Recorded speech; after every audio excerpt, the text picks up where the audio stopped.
internationally. So I think we've just gone live. So I'm going to start by welcoming you all to this event, which we've called A Stitch in Time, Why the UK Needs a Plan to Finance the Transition. So I'd like to introduce myself first of all. I'm Kate Levick. I'm E3G's Associate Director for Sustainable Finance at E3G. E3G is a climate politics think tank which is headquartered in London and works across the UK, Europe and internationally.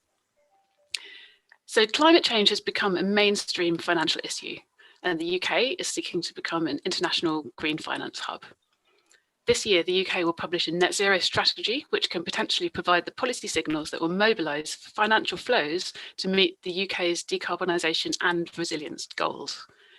There are a range of tools at the government's disposal to do that, including regulation, public investment and institutional changes, such as, for example, the creation of the new UK Infrastructure Bank. In today's event, I am delighted to introduce a fantastic lineup of speakers to talk about why the UK needs a plan to finance the climate transition.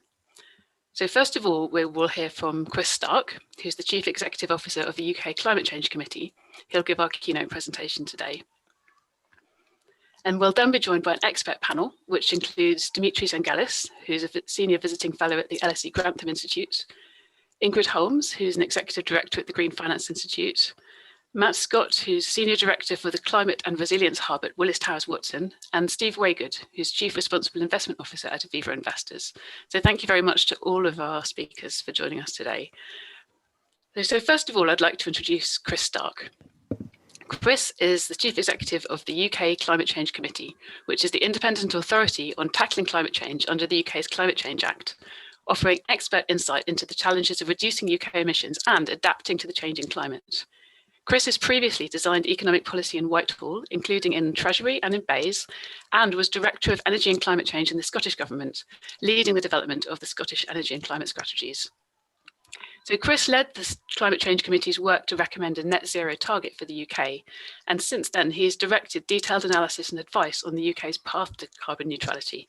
He also oversees the Climate Change Committee's work on adaptation, which includes an independent report on the UK's readiness for climate impacts published last week, which indicated that there is still a great deal of work to do on that area. So we're delighted to have Chris to open this event, and I'd like to hand you over to him for his opening remarks. If I could ask other panelists just to stop their videos, and I'll do likewise so that we can all focus on Chris. Thanks, Kate, and thanks everyone for tuning in this morning. Really happy to talk today about one of the most important issues I think that we face really in this transition to net zero. And just to go back to one of your final comments there, Kate, really important to think about financing of adaptation as well, although I am going to talk mainly about net zero today. So I thought it would be good just to start with the facts this morning and then get into the discussion. There is a very urgent need for change across the economy. We have to reduce our reliance on fossil fuels. We have to move as quickly as possible towards net zero. That's true in the UK. It's true in every rich developed economy, and it's true across the developing world as well. We have a global need to reduce our emissions very urgently, or the kind of weather that we are seeing right now in North America is not going to be unusual at all. In fact, it's going to be worse. It's going to be commonplace. We're going to have those kind of events happening regularly. That is climate change. It is with us now. It's going to get worse unless we tackle it and unless we make this transition to net zero. And here's the thing, we know exactly what to do. So in countries like the UK, we have a blueprint to decarbonise the whole economy. It starts with cleaning up our energy supplies, especially with zero carbon electricity generation. It continues then into replacing all the fossil fueled assets that we currently use with zero carbon alternatives as quickly as we can. And we can help that along with some, I think, relatively minor changes to behaviour to curb the highest carbon activities, and some crucial changes in the natural world underpinned by changes in farming and agriculture to allow us to store more carbon in the land and to restore nature. That's the plan for the UK. It's also the broad plan for every single economy around the world. So I happen to think, of course, that the UK is better placed than most to make this transition because we have the apparatus of the Climate Change Act to guide us. But nonetheless, my opening point really is that there are no great secrets here to what must be done. So the difficulty in reaching net zero is really not a technical one, despite what many people present it as. I think of it rather as overcoming 3 or 4 barriers. So let's just talk about that first. There's the behavioural barrier. That's the willingness of citizens, of people to make changes to their lifestyles. There's a political barrier, definitely. The willingness of our political leaders to put policies and incentives in place to help shape markets, especially to direct investment towards the right priorities. And there is a financing barrier. That's the ability, especially, to generate a return from all these net zero investments. I think each of those barriers is very much overstated, but each of them, of course, is real. In particular, the political barrier to action, which is often cited, I think we have far too lofty an idea of what politicians can actually achieve directly themselves. It's the market, of course, that will deliver the change that we need. But all 3 of those barriers falls down on the 4th.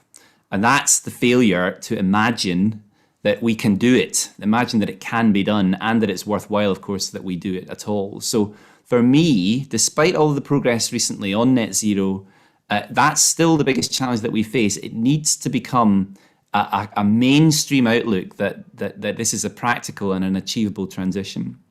Now, no, I didn't talk about a cost barrier. That's not because there aren't real costs. There are, of course, and we'll talk about that in a second. But I think we need to rethink the idea of a cost to net zero at all. Most obviously because we are avoiding the enormous cost of climate change by acting on all of this, but also because the evidence is there already that we can have a low-cost transition, especially to clean energy, with all the benefits that flow from that. We don't need fossil fuels for cheap energy anymore. The transition does carry real costs for some consumers, for some corporates, depending on the circumstances that they face or the sector that they're in. But they can be managed properly, and especially with good policy. So fiscal policies really come to the fore here to spread the costs and the benefits of this transition in a fair way. The overall cost on the economy is at worst a very, very small one. We now estimate it's less than 1% of GDP each year. It keeps coming down. And that cost is very resilient to changes in energy prices in the future. So I'm very confident of it. Much more likely, though, this is a pro-growth story. There's a sizable boost to the economy from all the investment that we'll need to do. And especially if we can front load that activity and investment to make use of the spare capacity in the economy as we come out of the pandemic. Really important to think of that recovery story and an investment-led recovery framed by the net zero priorities and, of course, by the climate resilience priorities too. I think we should be thinking of net zero as a programme of renewal. It's renewal to key industries. It's about new jobs. It's about new UK economic activity. It's the inspiration for innovation across the whole of the economy, all the new technologies that will come with that. And crucially, it's a source of competitiveness for the UK economy if we can get ahead of the global transition, the inevitable global transition. So again, I think all of this is in the framing. We hear too much about the difficulties of all this and not enough about the benefits. So what about all that investment, and can it be financed? Really important thing to say, most of the investment for net zero will be private investment by corporates, by individuals. And most of the investment that will carry us to net zero is going to happen regardless of government policies. That's a really strongly positive message to start with. But to get to net zero and to fuel this transition as quickly as we can, we do need to grow the total investment across the economy by about an eighth in our most recent assessment. That means adding in the UK £50 billion of extra capex into the UK economy each year. Now, it's worth considering what we're doing with all that capex. We are replacing high carbon assets that we use today, all the cars, all the vans, the boilers, the coal-fired power stations, with zero carbon alternatives. Time is really of the essence here. So the net zero target in the UK is 2050. That sounds like a very long way away. It's too far for many, but it's much, much closer than you think. The average lifetime of a fossil fueled asset bought today is 15 to 20 years. It's much longer in the heavy industries. So that means that any business investing in a new piece of plant and machinery today, or any household buying a new boiler, is expecting to look forward to using that asset, operating it well into the 2030s, causing the emissions that cause climate change, probably into the 2040s. So if we want to avoid scrapping assets early, then the implication of net zero by 2050 is that we need to be ready by around 2030 to phase out the sale of most high carbon assets. We need to catch the asset replacement cycles early, or we're going to miss the target. Again, that's the situation in the UK. It's also the situation in every other developed economy around the world that has signed up to that net zero target by mid-century. So the grand challenge here is to use the next decade, less than that actually, to warm up for that moment in 2030 or thereabouts, when we're ready to switch off the sale of fossil fuel technologies and begin the transition to zero carbon in earnest. It will be a little earlier in some sectors, a little later in others, but this really is the critical decade to prepare the supply chains, to bring the cost down of the key technologies by whatever means possible, to get ready for the big switchover that's coming. Now, £50 billion a year is a lot of money, but we must not think of that as a cost.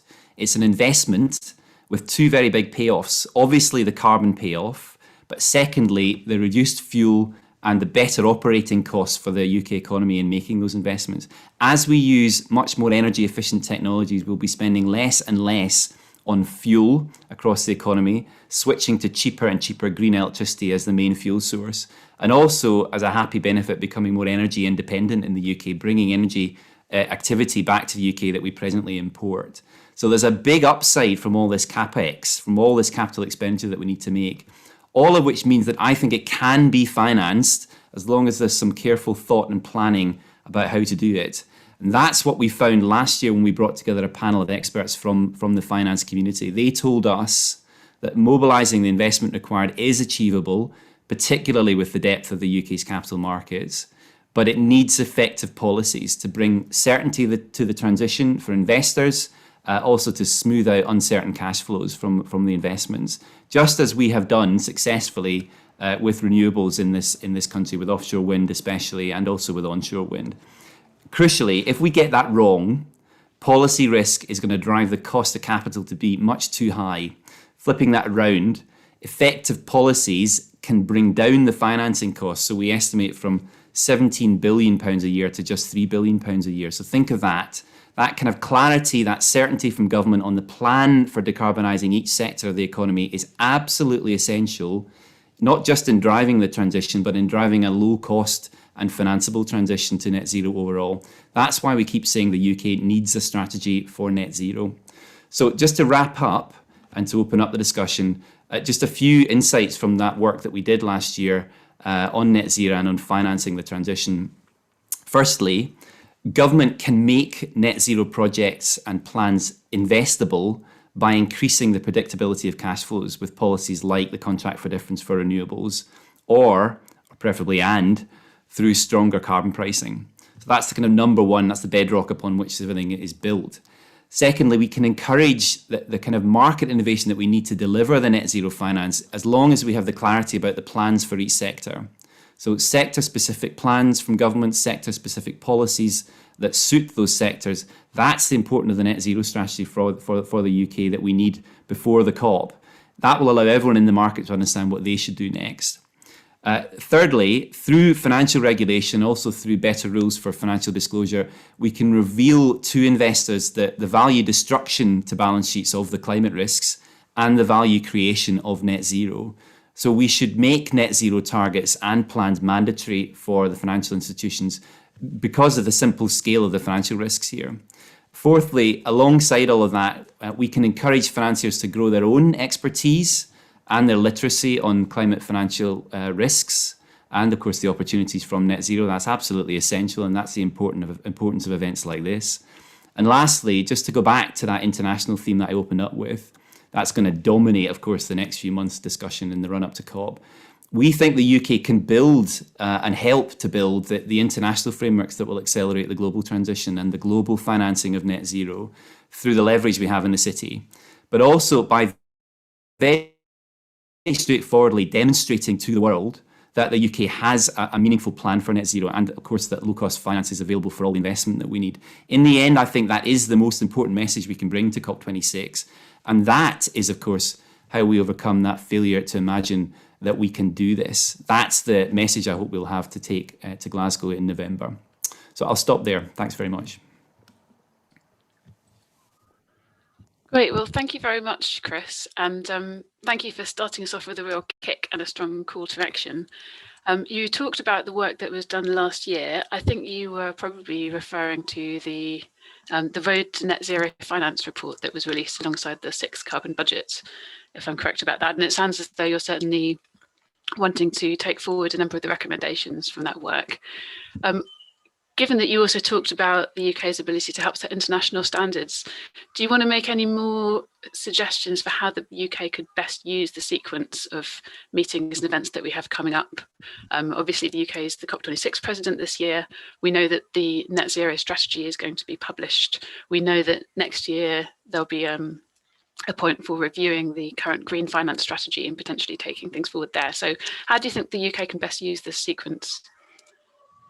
Well, you just spelled it out, Kate. I mean, I think this succession of events, we've just passed one of the big milestones, which was the G7, and there was some discussion of the kind of things that I've just talked about, which is of course very positive. But we've got to, I mean, what we really need is a well thought through set of milestones here that allow us to get to the kind of outcome that I've just described. So it's not just about COP26. But it is about using the build up to COP26 to introduce the idea that finance is a really core part of that. So the changes that I was referring to, again, they need to be mainstreamed. And we have this kind of global platform to do that in the presidency of the COP, which interestingly begins in Glasgow. I mean, it's worthwhile saying that this is, it's not just about the event itself, but it's all the things that will follow that. And the refresh of the green finance plan in the UK is another opportunity for that. So I get the sense, I'm a hopeless optimist, but I get the sense that on this stuff the Treasury is quite keen. The pressure I've been trying to put on the Treasury recently in the work that we've published has been more about the lack of Treasury support for the broader plan for net zero. But of course, those two things are wedded together. You can't have a green finance strategy unless you have a proper strategy for net zero with the backing of the Treasury. So I'm afraid that the finance department of the UK, also the economics ministry of the UK, really needs to stand behind all of this. And for me, that's the importance of COP26, is that a lot of this really needs to come together and needs to be it needs to be in the in tray now for the Chancellor. So he's making decisions about this. So that we can have this platform that I've been talking about and then can help to steer that global transition using that leverage of the city. So it's a pretty critical few months now, especially for some positive messages from the Treasury. Great, thank you very much. Well, that's crystal clear. So I'm going to move on now to introduce our panel as well and lead on into the further discussion. So each of our panelists is going to start by introducing themselves and making some introductory remarks for a few minutes. And we'll start with Dimitri Tsangelis. So welcome, Dimitri. Dimitri is the Senior Visiting Fellow at the LSE Grantham Institute. He's also Special Advisor for the Wealth Economy Project, which he previously led at the Bennett Institute at the University of Cambridge. And he's a Senior Associate at the Cambridge Institute for Sustainability Leadership. So until recently, he was the head of policy at the Grantham Research Institute at the LSE and the acting chief economist for the Global Commission on the Economy and Climate. Previously, he headed the Stern Review team at the Office of Climate Change in London and was a lead author on the Stern Review on the Economics of Climate Change, which was commissioned by the then Chancellor Gordon Brown. Dimitri went into that work having previously served as the head of economic forecasting at the Treasury. So welcome, Dimitri, and over to you. Thanks, Kate. I'm not sure. Am I introducing myself here? I think you've done I couldn't possibly do a better job of it than you have. I will say this, Chris just mentioned heat waves in the northwest of the US and Western Canada. I should point out that we are in Greece. We've managed to kind of bust out, but we are working from, both of us, my wife and I, are working from here and trying to sort out childcare. But the long-winded point I'm coming to is that it has been in the 40s here for most of the time that we've been here. Tomorrow's supposed to be 44 degrees. Now that's not record-breaking, but it's pretty hot. And one can't help make the connection about these things which used to be considered previously very rare events. Just as having 38 degrees in London used to be considered a very rare event, and it seems to happen every 3 or 4 years now. So yes, I can vouch for it at a personal level. The world is heating up. It's heating up in here. Cool. Well, thanks, Dimitri. So in this event, we're looking at the overall need for a net zero strategy, which Chris spoke to very eloquently, and within that, a plan for financing the transition. So is there anything you'd like to share with us around that before we introduce the other panelists? I see. Sorry, I thought you wanted me to keep introducing myself, which I think would have bored people to death. No, I couldn't really do much more than echo everything that Chris has said. I mean, this is I've actually been advising the OBR on their chapter on fiscal sustainability, looking at climate change. They've used the CCC numbers, and I don't know what I'm allowed to say and what I'm not allowed to say, but I think the kind of narrative that they used wasn't quite the same one, and I pointed this out to them, that Chris used. They still keep talking the language of costs. They take the integral of costs over the period now to 2050, whereas if you look at the CCC numbers, what they show is that yes, there is 40-50 billion of extra capex investment required over the next 15 to 20 years, but by 2040, and a lot sooner in some sectors, the operating cost savings more than exceed those savings. So you end up in a world of net benefit. And that, in a sense, is the whole point of talking about these as investment costs. And it's not just that, some of the economies of scale in production and discovery are really large. We've written a lot about the need for policies to drive that. Innovation is going to be a key to this. There'll be greater efficiencies. There will be growth multipliers in the short run. The IMF has suggested they're about 2.5%. So every kind of £1 spent on the right kind of investments. In fact, I should quote the IMF, because they used a kind of very this is a quote directly from the IMF. These aren't tree huggers, by the way. These are kind of quite hard-headed financiers. Borrowing to invest in a job-rich, highly productive, and greener activities means that for every dollar spent, you add around $2.50 of GDP. So that's a pretty kind of potent bit of advice there. And Chris touched on something else which most people often overlook, which is the sort of competitiveness gains as well, the gains from getting ahead of other countries in the inevitable transition, of building the knowledge and production clusters and the supply lines that allow the UK to have a competitive advantage in what's likely to be the fastest growing markets in the world, which are going to be low carbon and resource constrained. And the only way you're going to do that is to try and make sure that all future investment avoids locking into high carbon resource extensive assets. And that's not just infrastructure and physical assets, it's human capital, it's the skills that people have, it's the ideas, the processes, and the institutions as well. They've all got to be future-proof by being compatible with a low carbon future. And those assets are often reflected in market prices, which is why financiers are concerned about stranded assets. If you're stuck the wrong side of that change, the assets you've invested in, which are inefficient, high carbon, energy and resource extensive, are likely to be either devalued in the future or less stranded. So that matters, and that's why disclosure and also forward-looking strategies, both for businesses and for sovereigns, are so important. And as Chris said, the capital is going to be private. This transition is going to be fueled by private money, and there's a lot of private money, but it needs a steer in terms of the direction in which it goes. Let's not forget the sectors we're talking about, things like transport, energy, buildings. These are highly regulated, policy-driven sectors, and the private sector does not own policy risk. So in order to bring down the cost of capital, you need a very clear and credible policy steer. So policy remains very, very important, even if the money is really going to come from the private sector. I'll stop there, but this is just to echo everything that Chris has already said. No, that's a perfect introduction. Thank you very much, Dimitri, and we'll be interested to unpack a little bit later in the panel discussion how to steer that private money. But that does bring us beautifully to introduce our next panelist, Ingrid Holmes, who's the Executive Director of the Green Finance Institute. So the Green Finance Institute sits at the nexus of the public and private sectors and convenes and leads sectoral coalitions of global experts that identify and unlock barriers to investment towards impactful real economy outcomes. So Ingrid, it would be great if you would tell us a little more about your insights and views on the need to finance the net zero transition in the UK and how the government can plan for that. Well, thanks, Kate, and thanks for the invitation to be here today. So clearly in all of this, the role of private finance is going to be key. As Dimitri mentioned, the scale of the investment needed to deliver net zero is in the hundreds of billions for the UK, trillions globally, and clearly beyond the scope of public budgets. So just picking up some of Chris's Committee on Climate Change analysis, I think for the UK, it's been estimated 360 billion in investment is needed to decarbonise the built environment.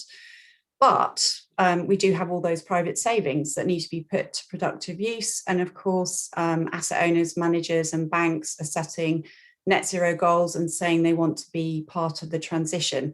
So as both Dimitri and Chris said, we need to be thinking in terms of how public policy levers and public finance can be used now to crowd that private capital or steer it in the right direction to deliver on those net zero plans. And that's really what the Green Finance Institute's function is. As you mentioned, Kate, we're established to work at the nexus of the public and private sectors and to work out and address barriers to investment in some of the core sectors of interest that we've heard about already. So 2 of our early coalitions have focused on building retrofits. We've been working very, very closely with E3G on that, core partners, and we're now moving into electric vehicle deployment. And what we've been finding in that work is the barriers to deploying the primary capital that we need to meet those net zero plans are often very granular and need a sustained and forensic focus to solve. And in our coalitions, which include financial institutions, but also some of the companies that develop the technologies and will deliver, NGOs and also the public sector all need to be in that conversation. I think what we're seeing now with that work, and the building retrofit piece is most well developed, is a need to shift from developing solutions to actually scaling up capital investment. Now, in many cases, financial institutions can be doing that themselves. We've seen 15 new green mortgage products come into the market, 11 launched just last year. But today, a lot of those are mortgages to homeowners who already live in energy efficient properties. And they're just being offered a discounted interest rate. And that's only 3% of the housing stock.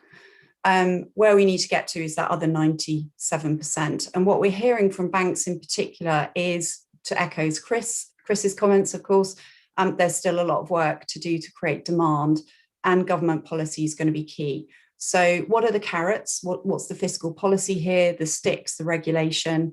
If we've got those in place, then I think private finance can scale up. Now, just panning out from those buildings and EV stories very briefly, other areas we're working on in the market is very much more about public risk capital deployment. So we're thinking about things like how we scale up private finance to close the emerging market sustainable infrastructure gap. That's something that Alok Sharma's been talking about a lot recently. And also, how do we deal with things like deforestation risk? How do we start to get sustainability into things like trade finance?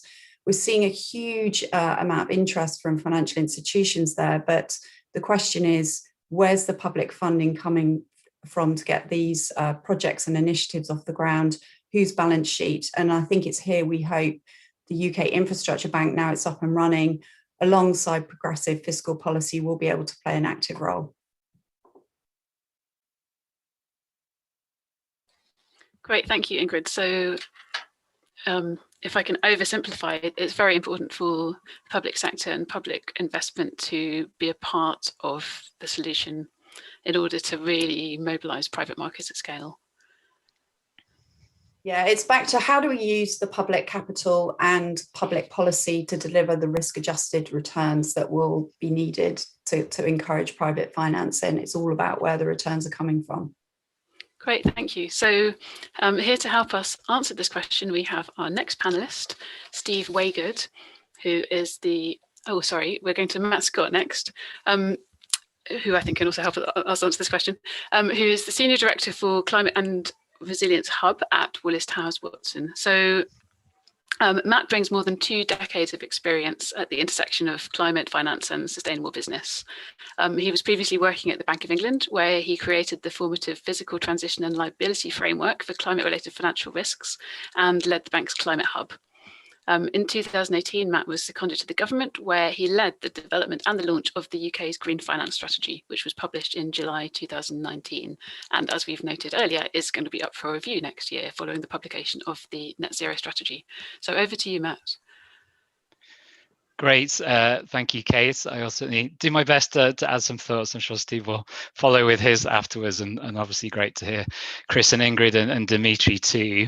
So I will talk a little bit around the importance of resilience and adaptation here. I think we've heard a lot about sort of net zero, and I think we're all really excited by the momentum that we have behind net zero. As you mentioned, Kate, I had the pleasure of actually being in government at the time the UK set its net zero commitments just before we published the Green Finance Strategy. So really excited by the net zero momentum, but I think we've also heard through Chris's comments and others, and what's the CCC have already reported on in terms of the importance of adaptation and resilience, not only because of some of the extreme weather that we're seeing in the Pacific Northwest, but actually I was also reading, I think Chris, you were quoted in it actually, an article about some of the extreme weather events that Glasgow might even be facing, and some of the overheating challenges up north. So I think the road to Glasgow clearly needs to be one of adaptation and resilience. And we know that as we look at different climate scenarios, I was the pleasure of being involved in some of the Bank of England's early work on this, that whatever pathway that we follow, even a low carbon, a 1.5 or 2 degree pathway, we'll still see increasing physical risks from climate change and increasing temperatures. And in fact, those physical risks are pretty much locked in for the next 20 years. There's very little difference between a hothouse world scenario or a low carbon net zero scenario over the next decade or two in terms of the physical risks. So we know that we have to deal with these now, and also clearly it's such an important part of the Paris Agreement. So we talk a lot around obviously 1.5 and 2 degrees, but the Paris Agreement, including Article 2.1c, that I think there's a lot of momentum around in the financial sector right now in terms of aligning financial flows with climate goals. I think, you know, we got to remember that also includes reference to climate resilient development. I think there's a lot of momentum, and again, it's really welcome in the financial sector right now around Paris aligned portfolios. I think increasingly, you know, unless we see action of investment into adaptation and resilience, I think the extent to which your portfolio is truly Paris aligned, I think will be increasingly challenged. So I think just to really underscore the importance of adaptation and resilience as part of this, alongside obviously the need to get to net zero. I think we should also, though, welcome the progress that we have made in the UK on this. So I think undoubtedly the Climate Change Act, actually it was under an invitation to do an adaptation report that was quite instrumental in deepening the analysis at the Bank of England that led to the physical transition liability risk framework that you mentioned, Kate. So, you know, we have, you know, some good progress, good things to talk about. When leading the Green Finance Strategy with lots of brilliant colleagues across Whitehall, we were particularly passionate to frame the Green Finance Strategy around the need for not only clean growth, but a resilient future and environmental sustainability, as well as actually increasing the competitiveness of the UK financial services sector. So I think that's a theme that's come up already in terms of you know, what's good for climate is increasingly good for finance. And I think we've seen, you know, the emergence of things like TNFD, which is really helpful, and a range of things that have already happened to help finance go into adaptation and resilience. But as always, there's always much more that needs to be done. And I think that the strategy still sets out a helpful framework for thinking through that. So the need to finance green. So again, not just low carbon, but for instance, putting money into public and private partnerships to get more money into adaptation resilience. I think there's a great report that was published a few weeks ago by the Aldersgate Group. I know E3G have done some great work on this that, you know, talks about, for example, the role of the UK Infrastructure Bank that you've mentioned, Kate, and the importance of perhaps thinking about a resilience agenda as part of that. And I think this blending of public and private capital will be really helpful. And then just to finish sort of my opening remarks on this, I think also we've heard it throughout the discussion already, but just making sure that we put risk at the real center of helping us to navigate this transition to not only net zero portfolios, but to a net zero and climate resilient economy. Obviously, it's the economy itself that we're trying to change, and I think important, therefore, to continue the progress not only in the private sector to be integrating risks into decision making, but also for government to be leading by example and making sure that risk and resilience is embedded into public sector decision making. So I know in the Green Finance Strategy we laid out some examples around that, where government can lead by example and include things in the fiscal risk report. But I think until we get the proper pricing of risk on the public balance sheet and the consideration of the contingent liabilities that come from future climate scenarios, I think we're still more work that we need to do to really integrate risk and ensure then the financial sector can steward the transition. So I hope that's helpful just for some opening comments. Definitely need to attract to look at adaptation resilience. We'll welcome the progress that we have achieved, but clearly more to be done. Thank you very much, Matt. That was really, really insightful, and look forward to more discussion in a minute. So now finally I do come to Steve Waygood. So just to introduce Steve, although he needs a little introduction, he is the Chief Responsible Investment Officer at Aviva Investors. He founded Aviva Investors' Sustainable Finance Centre for Excellence, which seeks to transform capital markets so that they support long-term sustainable development. And he's a bit of a serial founder. He also co-founded the Corporate Human Rights Benchmark, the World Benchmarking Alliance, the UN Sustainable Stock Exchange Initiative, and the Corporate Sustainability Reporting Coalition. So welcome, Steve. Thank you, Kate. It's a pleasure to be here. So would you like to share a few thoughts with us before we get into the panel discussion on our topic of the day? What an amazing panel. Thank you. It's been a privilege to listen to what everyone has been saying. I agree with everything and want to underscore a few points and add a few of my own. The points I want to underscore, I thought the way Chris framed the debate was brilliant. It really shifts the terms of the discussion incredibly helpfully about growth and returns. And it's not about cost, it's about investing in a way that actually enhances the UK's competitive status, looking at supply chains. I particularly love the idea that net zero plans should be mandatory for financial institutions, and it should be a requirement on financial institutions to grow their expertise. And I agree that on the international base, the UK can use its leverage in the city. And I'm going to close with a few thoughts as to how in a second. I also thought Dimitri was absolutely right to emphasize, as others have as well, both Ingrid and Matt, that the UK government does need to steer the policy framework. I'm very, very pleased over the last year and a half to watch the huge focus on reporting, TCFD now a G7 trajectory of change, which is great, being mandatory. The focus on reporting, on risk, better risk disclosures, on returns, and on mobilising. That's been a welcome framing up to a point. These are complements and catalysts for a transition to net zero in finance, but they are not substitutes for two very important things, areas I've seen very little discussion about. First, profit. It's almost odd that this is, I think, the first time on this webinar that word has been mentioned, profit. We need to harness the profit motive.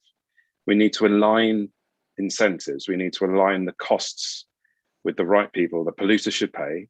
And we need to make sure the cost of capital of companies that are more sustainable is lower than those that are not. And you do that by internalizing the cost of carbon into the future cash flows, and the opportunities and benefits of the transition needs to be internalized by those companies powering it too.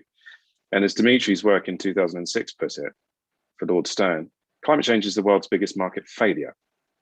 Market failure, in a shorthand way of describing it in economics, is an uncorrected market leading to a suboptimal outcome for society. The outcome that we would see by the end of the century is so suboptimal it will test civilization itself. So the world's biggest market failure, I think, is right.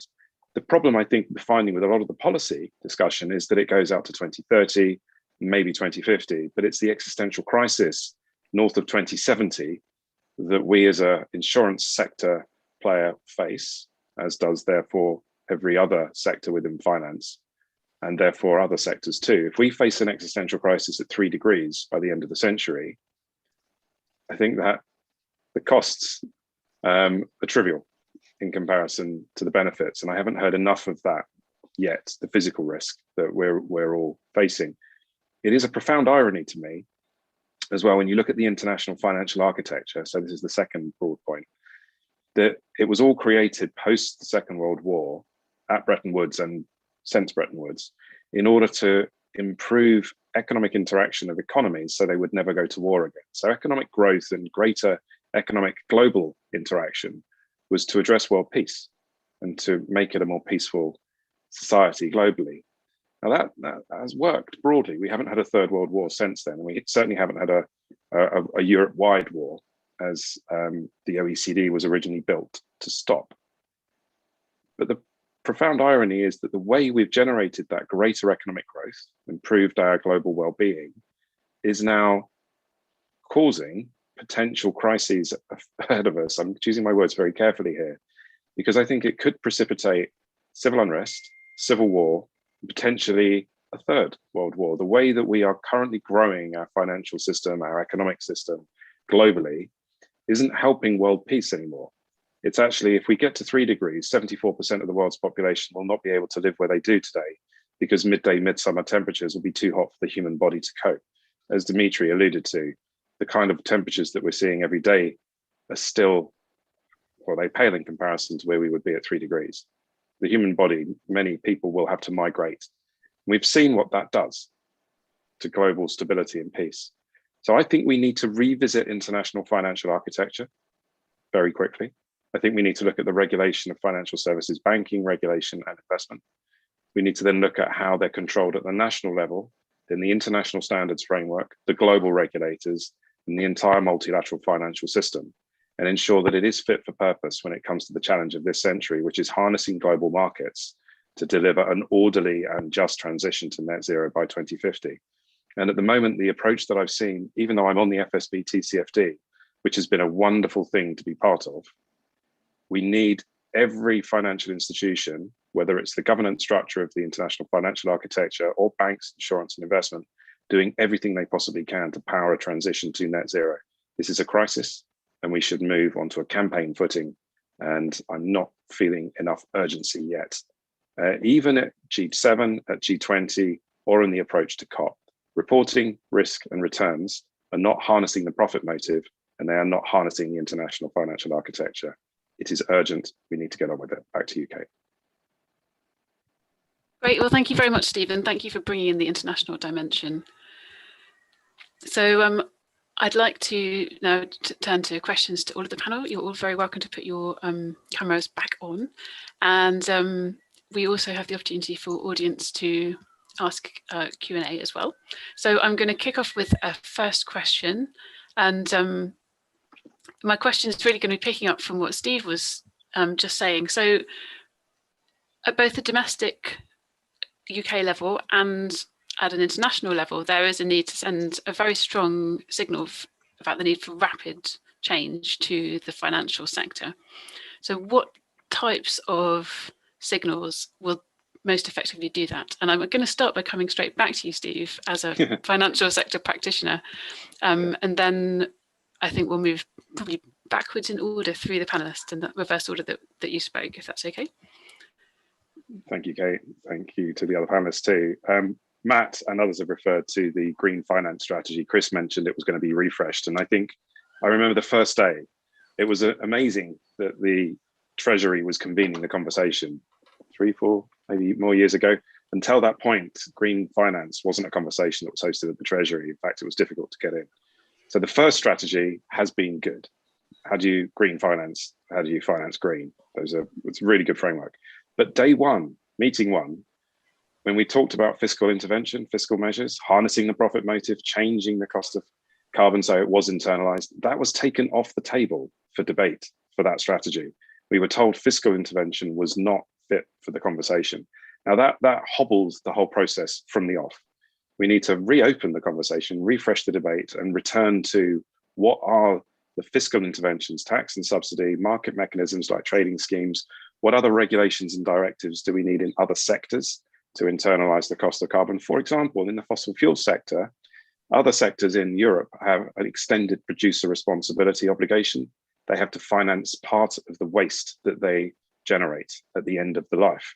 If it's a car, if it's a tire, if it's white goods, packaging, the manufacturers have to finance the recovery of their waste. Let's apply that to the fossil fuel sector.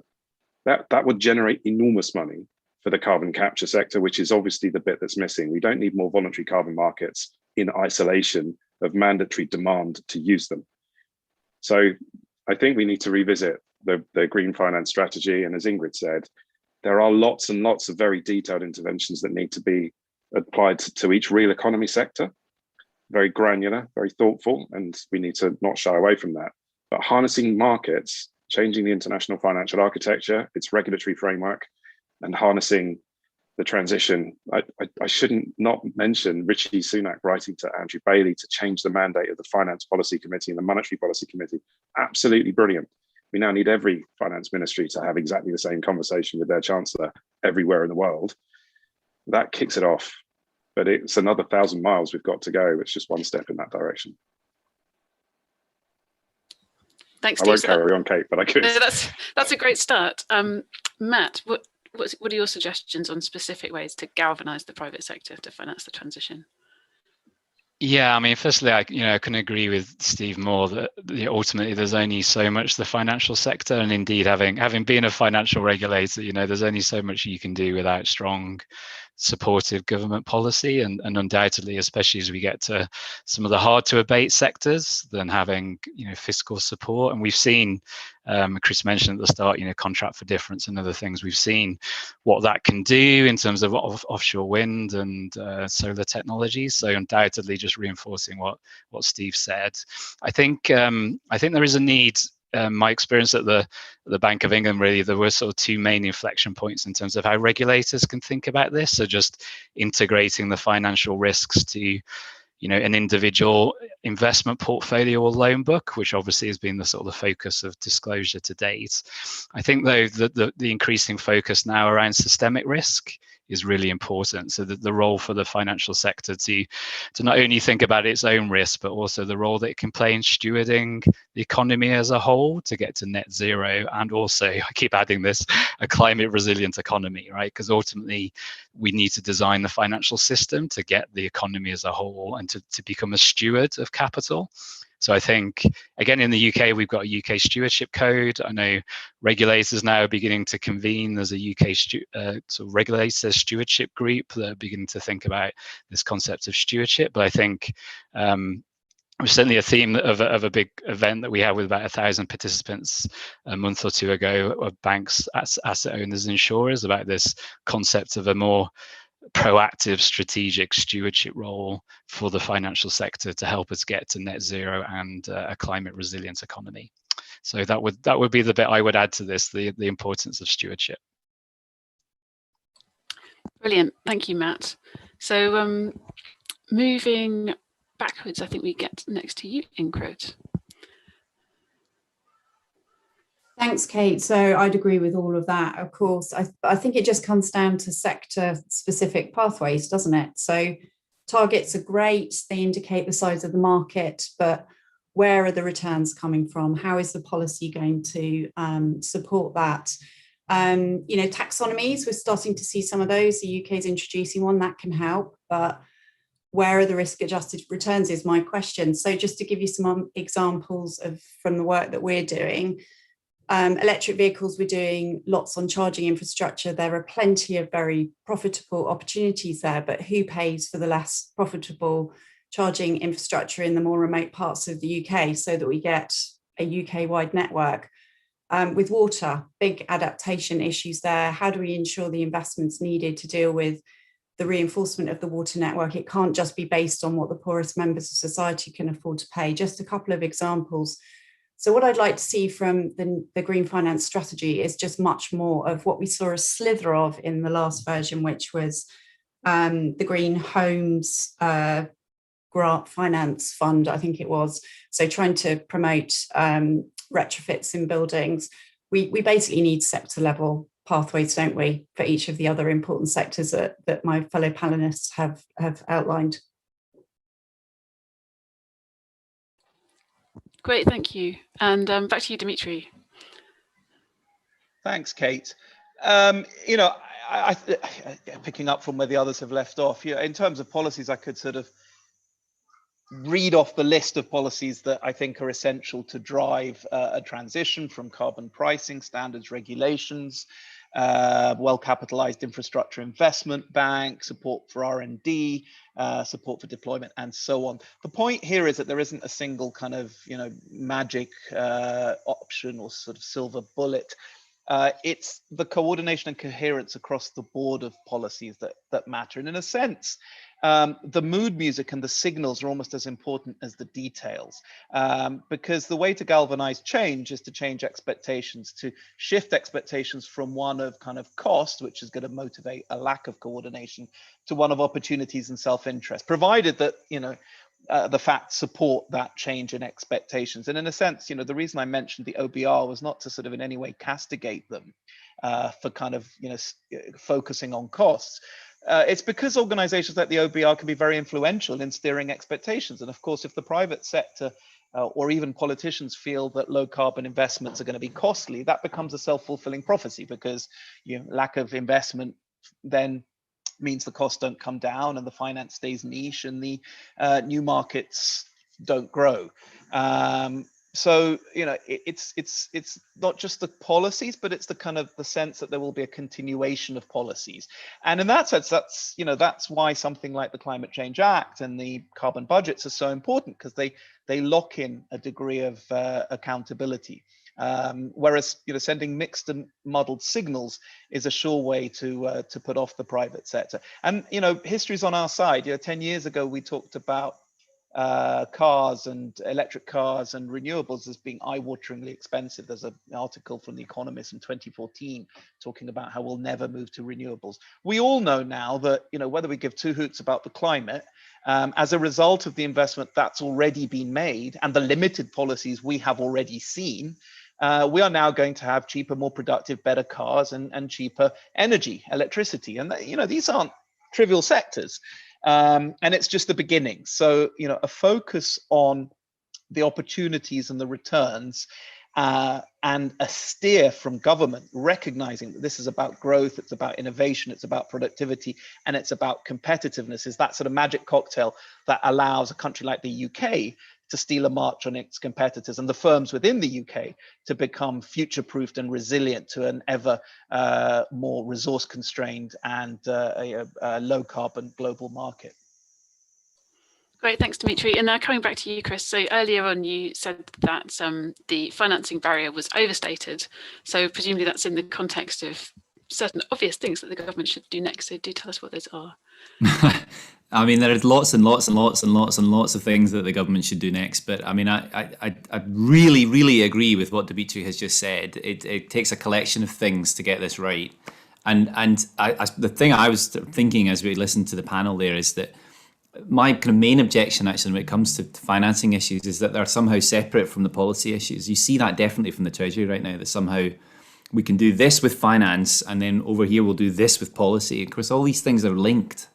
So if you take some of the hardest challenges, and that's how it's framed always, a hard challenge, decarbonising buildings. Well, of course it's hard. It's hard because we put all the tax discounts on using fossil on the fossil fuel bill. And then we put all the costs and the policy costs on the thing that we want them to use, the electricity bill. Now that's not going to work, and despite that, actually we're close to making heat pumps cost effective. So it tells you that actually a slightly more enlightened view about where the burden of cost should lie on an energy bill, switching them from the gas bill to the electricity bill, for example, would dramatically change the outlook for heat pump installation. It would, in a single swoop, dramatically change the interest of the utilities in putting together packages for heat pumps as opposed to gas boilers. If you couple that with a bit of enlightened regulation, especially around new build properties, why on earth are we building new build properties that aren't to the right energy efficiency level? Why on earth are we putting them in floodplains and not building them to the appropriate climate standards? a bit of enlightened policy making there from a department that is doing very, very little at all on this, MHCLG, then suddenly you have completely changed this discussion of how difficult it is to decarbonise and to adapt the building stock that we have in the UK into one where actually it's a fait accompli. So we need to connect together the discussion of finance, which is still a kind of ivory tower thing. I mean, it's remarkable to me today in the Times, the kind of second or third story on my iPhone this morning when I woke up to read it is Rishi Sunak's green savings scheme. That is the minimum that we should be doing. And of course, it needs to be connected with these wider policies, which the Treasury have not yet endorsed. So let's get on with that. And my point in my earlier discussion is that this is not a huge cost. The overall cost of the economy is vanishingly small. We did a tiny bit of analysis on it. I did a Twitter thread on it last week, which got a lot of pickup. But just to look at that, if I'm right that there is, in the Conservative case that there is a cost, and I don't think I'm right about that. I don't think it will be a cost to the economy. But even if that is correct, we're talking about an incredibly short delay of 4 months of growth to the economy by 2050 to reach net zero, to decarbonise one of the biggest economies in the world. Completely lost in the rounding. And I mentioned earlier, it's resilient to changes in energy prices, which of course this is a comparative cost that we're talking about. You can imagine different scenarios in the future where we still have this very tiny cost, even if I'm wrong about how to do all this decarbonisation stuff, and you need to do it all with something really expensive like direct air capture. It's still within the cost envelope that the Parliament signed up for in 2008 when we set the Climate Change Act. So we've got to get off this nonsense about it being a cost onto the more progressive story that Dimitri and others have been talking about, where, of course, the markets lie. And I think the investors are ready to do it. Government just needs to give them that signal. Brilliant. Well, thank you very much. So we are sort of nearing the end of our session today, which is only an hour. And I must say, although we haven't had a chance to go around the panel very much, it's been an absolutely fantastic discussion that we have had. The only downside being, I think, is that so far we have only uncovered violent agreement. With a bit more time, I would have hoped to lob in a few more controversial questions. But I just wanted to sort of sum up some of the key themes that we've picked up along the way. One of them has been about the need to move fast, to move financial signals very quickly, partly because of the long-term nature of investments. And we've talked about the importance of moving out of fossil fuel assets by 2030. This is not a 2050 timeframe. This is really as soon as possible timeframe. And we've also talked a lot about opportunity framing, about this being potentially an investment-led recovery, about a programme of renewal, and really not framing this in terms of cost. We know that the avoided costs are higher, but in terms of seeing the positive opportunities, again, something that we could have gone into with more depth was how this fits with other government policies, such as the levelling up agenda. But these things obviously can come together. We've also, and I mean, I was pleased to see it. It wasn't necessarily going to happen, but we have seen resilience come through as a very strong theme in this event, not least seeing Dimitri sweltering away there in Greece.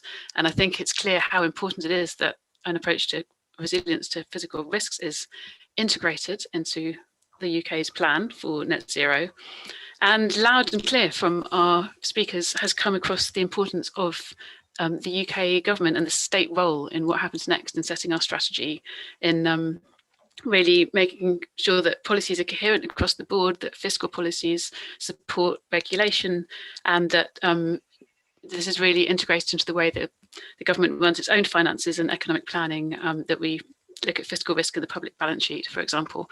And finally, it seems clear that we do have a very clear set of opportunities and milestones over the next 6 to 12 months in which the government really has an opportunity to take this forward, going through the net zero strategy, the COP26 conference, the green finance strategy next year, including a number of other smaller milestones along the way, including what's being announced today around the green gilts and the investment product, but also the next developments of the UK Infrastructure Bank. So the possibilities seem very strong.